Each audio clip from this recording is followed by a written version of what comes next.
Ha? Sino ko sa daddy mo? Ba't ka nagwawalas, JR? Kasi may madumi. Madumi daw. Ang kakahiya, no? Ang dumi ng bahay ko.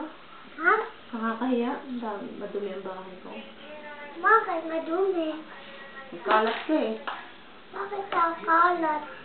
Ikaw nagkalat eh. Bakit? Dami mong kinakain eh. Sinangin ko ng kakain? Oo. Ano ito kakabitin? Ano? Ano ito gagawin? Tanong mo ulit mami yung ano niya, yung gamot niya, tanong mo ulit. Yung gamot mo, ininom mo na? Ha? Teka, pinainom ka na ng daddy mo? Oh. Ilan ang pinainom sa'yo? Dalawa. Dalawa? So yung paalam mo kay mami, dati mo. Lagi mong papaalala sa daddy mo, ha? Inom ka ng gamot, ha? Ha? Sapa? Ewan ko, basta sabihin mo paalala ka ng gamot. Hindi pa tapos? Ewan ko, ilan ba dapat inumin mo? Uy, marunong pala ako. Marunong ka nga eh. Ha, JR?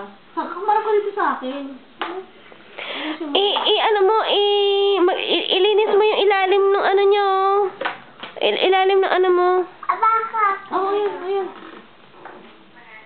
Oh, ayan. Yan. Ba't ka ba nagwawalis? Kasi madumi yung banyo. Ah, madumi ba? Kakahiya mo? Yes, bakit? Sa tao. Nakakahiya sa tao? Oh my gosh. Nakakasiya. Oo nga eh. Sabi ko sa'yo, mag-sinelas ka lagi kasi magkakagat ka eh. Ha?